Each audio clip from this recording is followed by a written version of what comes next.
जब किसान मंडियों में धान खरीद नहीं होने से परेशान थे, उस वक्त करनाल की घीड़ मंडी में कुछ अधिकारी धान खरीद के नाम पर गड़बड़ी कर अपनी जेब भरने में लगे थे। ये हम नहीं बल्कि ये तो आरोप खुद कुछ ऐसे लोगों ने लगाए हैं जिन पर विश्वास किया जा सकता है। देर से सही मामला अब सामने आ ही गया और दोषियों के नाम भी सामने आ रहे हैं और खुलासा ये हुआ है कि ऐसे फर्जीवाड़े का जो शायद कहीं और मंडियों में भी हो सकता है। रिपोर्ट देखिए, बहुत अहम है।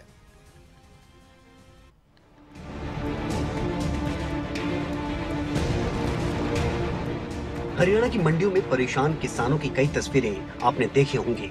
किसान कह रहे थे कि धान खरीद नहीं हो रही, लेकिन सरकारी कागजातों में धान खरीद के कुछ और ही दावे थे। अब जब मामला गरमाया तो किसानों के धान खरीद से लेकर अब तक के पूरे मामले की सच्चाई सामने आई और कटघरे में आ गए तमाम वो अधिकारी जो धान खरीद के इस पूरे प्रक्रम में जुड़े हुए थे। हम बात कर रहे हैं उस फर्जीवाड़े की जो करनाल की घीड़ मंडी से सामने आया। और ये फर्जीवाड़ा कोई छोटा मोटा फर्जीवाड़ा नहीं, बल्कि पूरे 3 करोड़ 92 लाख रुपए का है।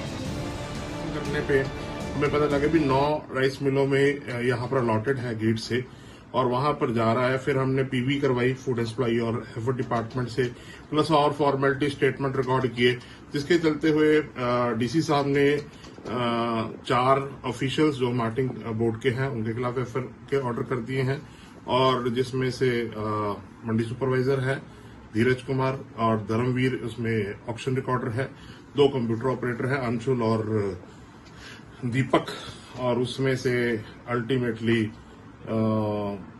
बाकियों की जैसे कि डीसी साहब ने एक्सप्लेनेशन कॉल करी है, जो हमारे डीएफएससी और हेफर्ड के ऑफिशियल्स हैं, प्लस वहां पर और स्टाफ डिप्यूट कर दिया गया है जो कि आगे काम एज पर गवर्नमेंट इंस्ट्रक्शन करें। इसका मतलब साफ है कि किसानों की धान खरीद तो हुई, लेकिन करनाल में सिर्फ सरकारी कागजातों में, और हकीकत में जो हुआ वो था फर्जीवाड़ा। करनाल की घीड़ अनाज मंडी में हुआ ये फर्जीवाड़ा 20,000 क्विंटल पीआर धान की फर्जी खरीद का है। इस पूरे फर्जीवाड़े में कुल मिलाकर 32 लोगों के नाम सामने आए, जिनमें घीड़ मंडी के supervisor Dheeraj Kumar, auction recorder Dharamvir Singh, computer operator Deepak, Anshul और बाकी के 28 मंडी के आड़ती हैं, जिनके खिलाफ अब एफआईआर दर्ज करवाई गई है। साथ ही सभी के लाइसेंस भी रद्द करवाए जा चुके हैं। इसके अलावा खरीद एजेंसी फूड एंड सप्लाई और हेफेड ने सभी को नोटिस जारी कर दिए हैं।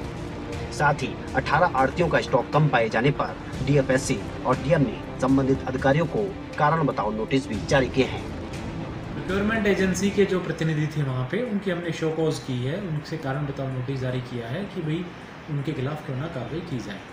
तो मुझे उम्मीद है कि इससे इस तरह की जो इश्यूज क्रिएट करते हैं, इससे उनमें डर पैदा होगा। किसी भी कीमत पे हम इस प्रकार की जो गलत गतिविधियां हैं ये बर्दाश्त नहीं करेंगे और इंश्योर करेंगे कि जो खरीद है धान की सुचारू रूप से चलती है। मामला बेहद गंभीर था, लिहाजा डीसी ने तुरंत इस पूरे मामले में अपनी तरफ से जांच शुरू की। डीसी की जांच में सामने आया कि कंप्यूटर ऑपरेटर दीपक, अंशुल और मंडी सुपरवाइजर धीरज कुमार और ऑक्शन रिकॉर्डर धर्मवीर की मिलीभगत से 20,000 क्विंटल के फर्जी गेट पास काटे गए थे।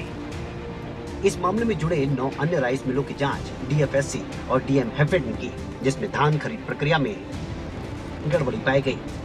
वहीं घीड़ मंडी के सुपरवाइजर, जिस पर धान खरीद को लेकर घपले के आरोप लगे, गेट पास कट रहे हैं, मौके पे अंदाजे से उसका गेट पास काटते हैं, उसका ट्राली का माल देख के। अच्छा जी, वजन के लिए कुछ नहीं है यहाँ पे? वजन के लिए कुछ वो नहीं है। हाँ। बीम स्केल नहीं है जी। जो खेतों में उतर रहा है सरकारी धान, यहाँ से अलावा भी कहीं है? बाहर एक ओपन फड है, वहाँ से 3 आदमियों को मतलब वो डाल रहे हैं माल, वो गेट पास यहाँ कटवाते हैं और वो वहाँ माल। उसने इस घोटाले को लेकर तो कुछ नहीं कहा, लेकिन मंडियों में सुविधाओं के अभी भी दावे करते नजर आए। एक तो किसान वैसे ही मंडियों में धान खरीद को लेकर परेशान है, तरह तरह की समस्याएं उनके सामने आ रही हैं। दूसरी ओर इस तरह की खबर सामने आना वाकई शर्मनाक है। फर्जीवाड़े में शामिल सभी आरोपी न सिर्फ सिस्टम पर सवाल उठवाते हैं, बल्कि उन सभी किसानों के दोषी भी हैं जिनकी धान नहीं खरीदी गई और जिनके हक का पैसा कहीं न कहीं हड़प लिया गया। फिलहाल सभी दोषियों के खिलाफ मामला दर्ज कर लिया गया है। अब जरूरत है कि ऐसे भ्रष्ट अधिकारियों के खिलाफ कड़ी से कड़ी कार्रवाई की जाए, जिससे कि आने वाले समय में कोई और दूसरा ऐसा काम करने की सोचे भी ना। हिमांशु नारंग, करनाल, खबरें अभी तक।